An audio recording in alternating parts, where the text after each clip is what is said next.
நீங்க flight ticket book பண்ண போறீங்கன்னா இந்த விஷயம் தெரியாம புக் பண்ணிடாதீங்க, பின்னாடி வருத்தப்படுவீங்க. ஃபிளைட் டிக்கெட் கேன்சல் பண்ண அமௌண்ட் ரிட்டர்ன் வருமா வராதா, வந்தா எவ்வளவு வரும்? வீடியோ முழுசா பாருங்க, நான் சொல்றேன் உங்களுக்கு.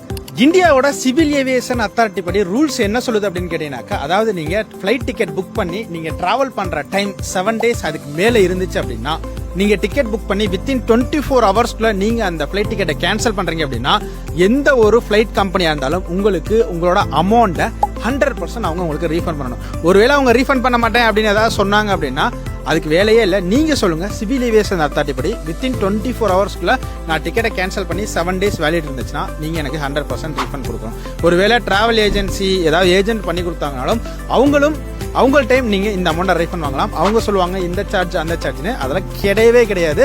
100% உங்களுக்கு வித்தின் 24 ஹவர்ஸ் 7 days டைம் வந்துச்சு அப்படின்னா உங்களோட டிக்கெட்டை மட்டும் நீங்க கிளைம் பண்ணிக்கலாம். இந்த மாதிரி இன்ஃபர்மேட்டிவ் இன்ட்ரெஸ்டிங் நம்ம பேஜை மறக்காம ஃபாலோ பண்ணுங்க. உங்களை சுத்தி உங்க நண்பர்கள் யாராச்சும் அதிகமாக ஃபிளைட்ல டிராவல் பண்றாங்களா இருந்தா அவங்களுக்கு இந்த வீடியோ ஷேர் பண்ணுங்க.